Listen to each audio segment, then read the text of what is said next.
Alright, shalom, all praises be unto Yahweh, Bashem Yahushai, Bashem Kakadash. Double honor unto the elder apostles, the elder bishops at Great Millstone, who are well, who taught us his truth.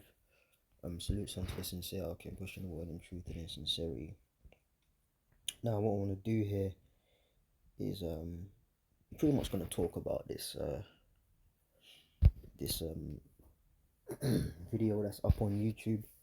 Alright, it was sent by the elder Paya Allah. Now, it's Matthew Piepenburg, central banks are preparing for fiat collapse. Now, I would play it, but the whole copyright thing and things of that nature, man. But yeah, it's on YouTube, right? Released 2 weeks ago. Go check it out. But pretty much he's just highlighting particular points, quite a few points actually.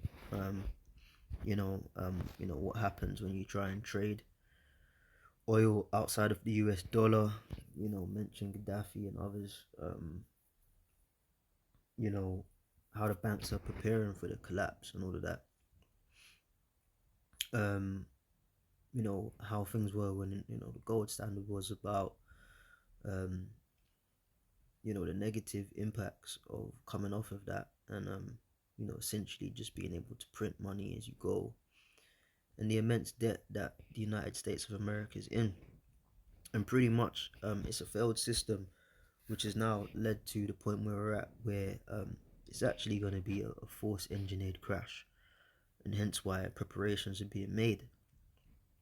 It's a good watch. I've actually got 7 minutes left of it, but I've actually heard enough to ascertain his message, man. Now, as it says here, history is repeating itself, and it sure is. The scriptures do speak about that. The only difference is that this is the last go round in terms of an economic crash whereby any nation is at the helm of the ship. Okay, the scriptures speak about that.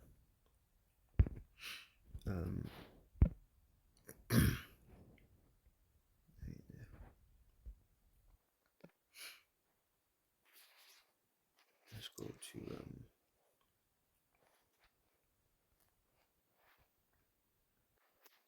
Job chapter 9 and 24, right? So it says, the earth is given into the hand of the wicked. He covereth the faces of the judges thereof. If not, where and who is he? Now, we're always going to the scripture because the point is that the earth is given into the hand of the wicked. True wealth is dealt in gold, silver, cattle, land, right? But that got changed. Well, it didn't get changed, but Esau came off that standard, should I say, and went to the fiat currency, man. When you get into the word fiat anyway, it goes back to false, man. And essentially the system has been run into the ground. Like America, I forgot the number now, but is in irrecoverable debt. So there has to be a financial reset. But this is what you get when the wicked are in rule, man. And that reset is going to be by way of the chip. I was going to say his chip, but it's really the Most High's chip. Alright, this is Revelation 13 and 15, and he had power to give life unto the image of the beast. I may do a longer version of this video. This is just a quick abridged version. But it says he had power to give life unto the image of the beast, that the image of the beast should both speak and cause that as many as would not worship the image of the beast should be killed. Right? And there's videos out there now. I might do some follow-up shows on that, on essentially what would happen to you if you don't partake in the new world order, man. If you don't get on the financial regime they've got going, which is by way of the RFID, which is the mark of the beast according to biblical prophecy. Ultimately, it's going to get to the point where they're gonna take you out. And the scripture tells you it right here, and cause as many as will not worship the image of the beast. That worship is to get along with the system, you know, up until the point and taking of that implantable RFID chip. So if you don't do that part, the taking of the chip, ultimately, they're gonna demonize you, propaganda, all that stuff. Um, make you infamous and all of that, and they're gonna end up killing you, man. You got Trump talking about, Nero talking about torture chambers, bringing back public executions, all of that.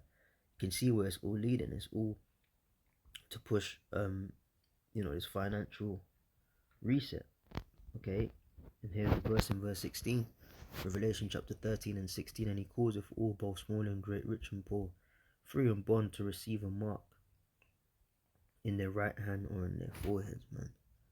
And that no man might buy or sell, save he that had the mark, or the name of the beast, or the number of his name.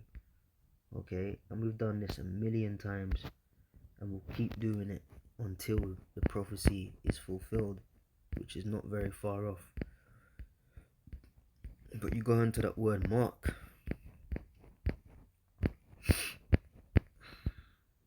G5480, charagma, and it says a stamp, an imprinted mark of the mark stamped on the forehead or the right hand as the badge of the followers of the Antichrist. Okay, it says the mark branded upon horses, things carved, sculptures, graven work. See, so they're gonna have to insert it underneath your skin, man. But the stage is set, and essentially it's being played out. So go check this out. It's on YouTube. Okay, released 2 weeks ago, and he's going into it. He got into the gold and silver thing and all of that predictions, and pretty much, the banks are preparing for a collapse, man. I saw another article on that a couple of weeks ago. I think I did a show on it. But that's pretty much it. This mark of the beast, being fully implemented, is closer than some would perceive, man. This is why we're following it closely, because it's near, man. And no other major prophecy is gonna take place before the mark of the beast. Ain't no missiles flying, no World War III, no deliverance until this takes place. But the scripture says our salvation is nearer than when we believe. So if salvation is close, what is salvation? Being saved from impending imminent danger when them nukes fly. So if salvation is closer, then guess what's even closer than that? The implementation of the mark of the beast, man. Okay, so the mark of the beast is the RFID chip. It's nothing else. It's here. It is here, but it's about to be made mandatory. You say round the corner. It's not even round the corner. We turned the corner. We're now face to face with it. It just has to be done. Okay, so it's just a quick one. Go check this out, man. Shalom.